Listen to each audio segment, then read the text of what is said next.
Good afternoon, Ms. Swati ma'am. Welcome to FOB. Okay. So Thank you my so much. first question to you will be, so with the COVID-19 getting a complete accessibility rule out, so what does your work from home schedule look like? It looks very bad. In fact, it feels like we are working 24/7 and there is absolutely no break because we are working from home and we are working at home. So it's like a double blast of work. But at the same time, I'm not missing the traveling that I had to do to go to my office, which in Mumbai can be quite backbreaking. It used to take me 1.5 hours each way. So I'm saving on that time. And that is good. That is very relaxing. And plus, I'm getting a lot of time to spend with my husband. So that is a kind of a plus point. I would like to ask you that with the digital shift in the education right now, what are your major concerns for the students, teachers, and parents? So the digital shift, I think the students have taken very well to it. The people who have had to struggle with the digital shift are the teachers and the parents, Right. especially the parents, because parents have always had this idea of a school with a physical structure where lessons would be face to face.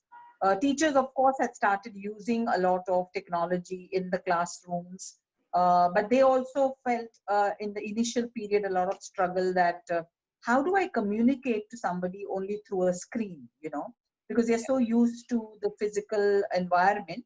So it took them a lot of time.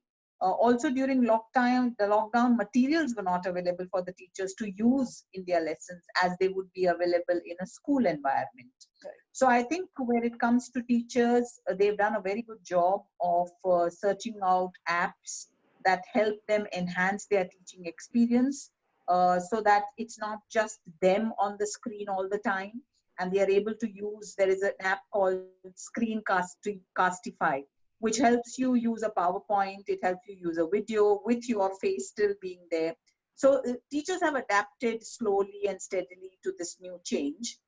Parents are taking a little time because the child is with them the whole day long. They now become the go-to person of the child in case they have any queries. So they feel that they have suddenly become a partner in the education, which they had left it to the teacher till now. Students, I think, have taken it like a fish to water, and they are enjoying the time.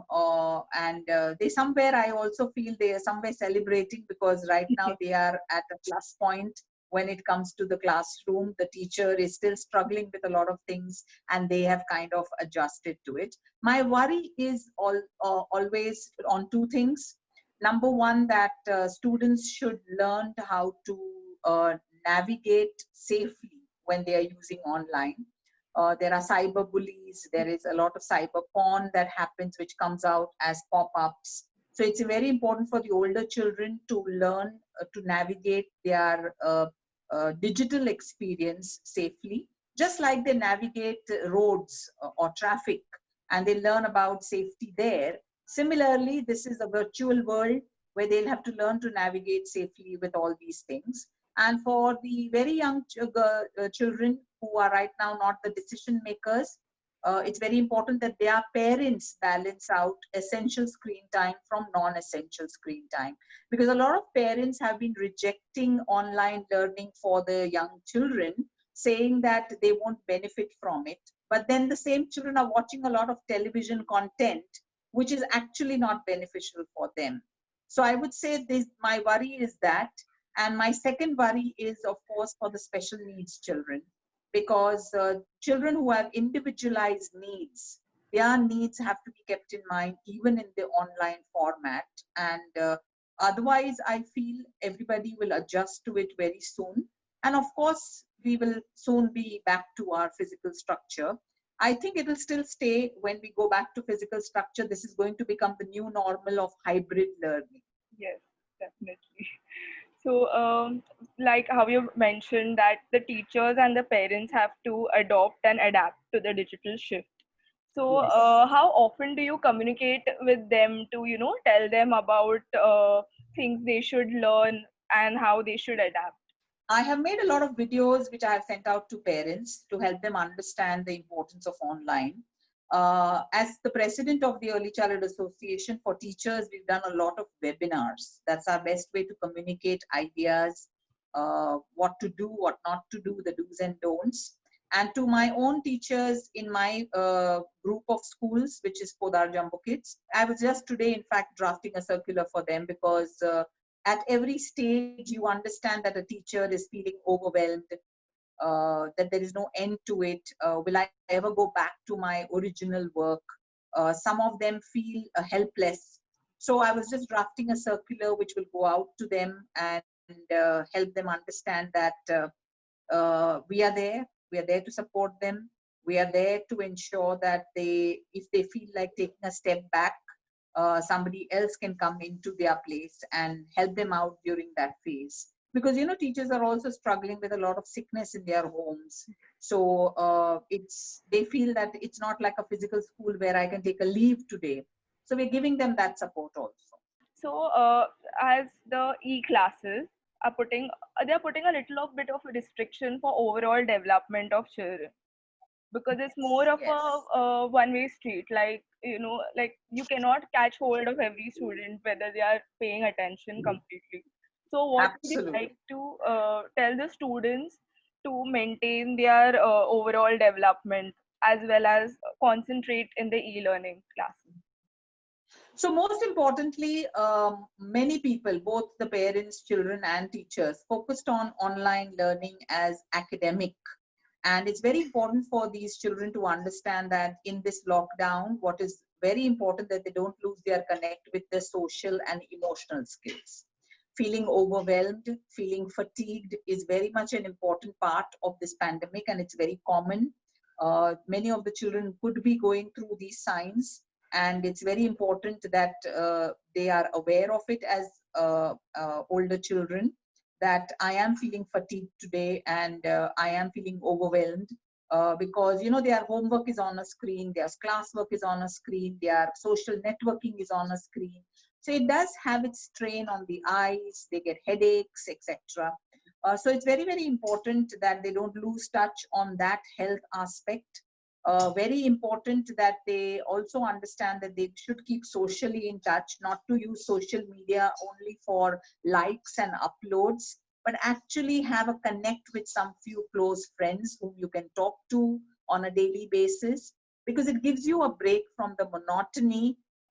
It's quite claustrophobic for a family to be together 24/7 for so long, and especially the young children, teenagers especially, or children in their primary years, want that social connect.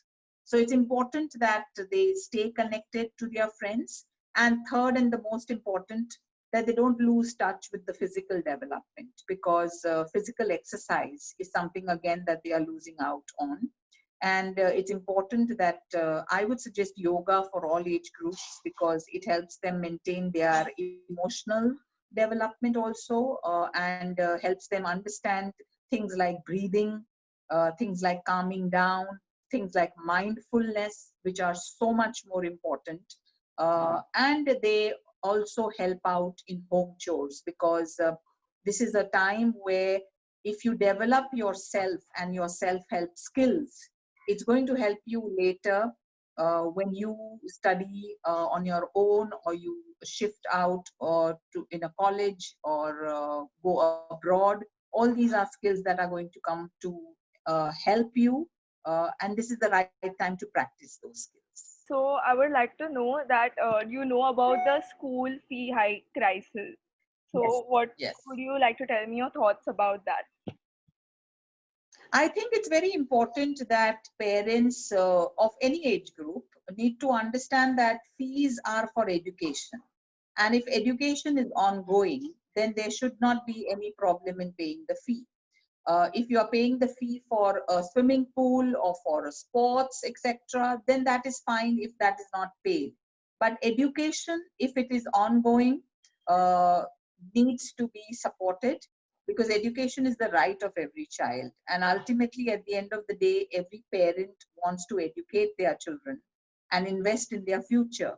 Well, this is the right time to invest, because in this period, when your child needs education as an anchor, if you take that away, then there is going to be a lot of upheaval in your child's life later on, both where life learning and academic learning is concerned. So I would urge parents that if education is ongoing, they should support it with fees. So I want to ask you that what steps should the government take to make e-education sustainable? So very importantly, that the private sector has proved, I think, that e-learning is possible, and e-learning can be done in various formats, asynchronous, synchronous. When you combine both of these, you get a very good hybrid model, which has both the active and passive formats of learning.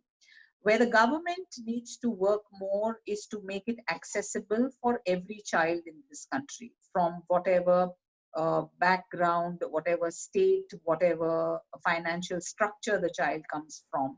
Because right now, Wi-Fi is something that has become the currency where education is concerned. That if you have access to the net, you have access to education, and if you don't have access to the net, you are away from education.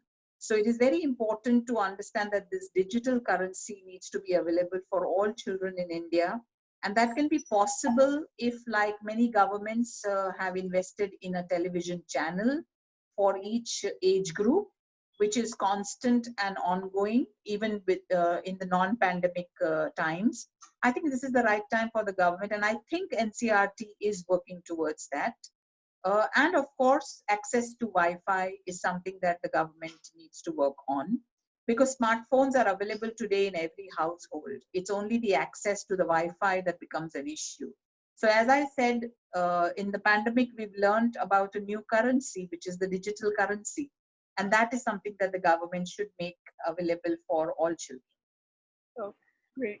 So my last question for today is like, can you like give like just one pointer advices to teacher, parents, and students for because of the ongoing crisis, as well as like what they should be thinking about examinations, as like there are different situations in different states all over India where some of them are canceling exams, some of them are keeping Mm. exams, and people are like giving their opinions whether they should have it or not. So like just like a small advice for everyone to stay calm. So my heart actually goes out to the children in the 10th grade and the 12th grade, because they are the ones right now who have been caught in this pandemic with no idea about their future. 10th standard would ideally be right now seeking out college admissions. But many of the boards have either not conducted the exams or have not released their results, and college admissions are out of the question right now. Same with the grade 12, because they are deciding their future profession, their future career. So my heart goes out to them, and I would like to urge them first to ensure that they don't get carried away with all the panic and anxiety which is around them. Have faith in the school or college that they are enrolled in, that it will do the best for them. Examinations, whether they happen or don't happen, I'm sure the government will come out with a solution, because these people who are in the 10th and the 12th are a human resource in where when it comes to professions and careers and economy. So I'm sure the school, the college they are enrolled in, and the government of that state will ensure that they get a fair solution which will support them in their future prospects.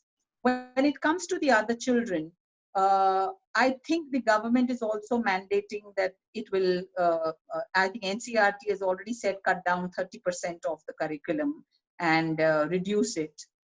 Tests, I think examinations and tests will go now more onto a different kind of an assessment mode rather than return examinations, which is good actually, because it gives a fair chance to all kinds of children who have different learning styles, who have Some children are very good with oral exams, some good children are very good with written exams, and some children are very good with project-based exams. So I think this is a very good opportunity for us to try that out.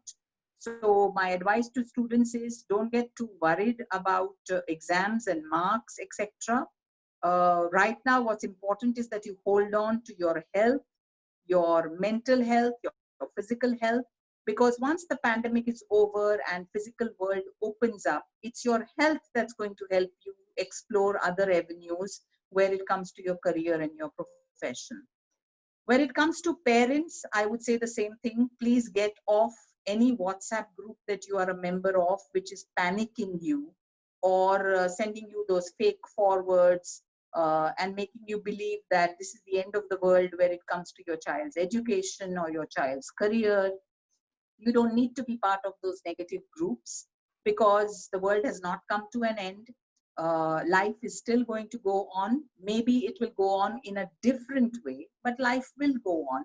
There will be sunlight at the end of this tunnel. And it's important that parents don't put pressure on their children right now, even if the online classes are going on. Parents should focus on the mental health of their children and the development of language and socio-emotional skills. All the other academic skills are something that children will learn on their own when they have the foundation of health, language, and socio-emotional skills. That is the most important that parents should focus on. And my advice to teachers is keep learning. Online learning is just started. There is so much that you can learn from in this. Keep in mind the learning style of all your students. There are three types of learners. There is a looker, there is a listener, and there is a mover. So a looker will depend on the visuals or the videos that you show. A listener will focus more on how you talk, how you change the voice, the inflection in your voice, the volume of your voice.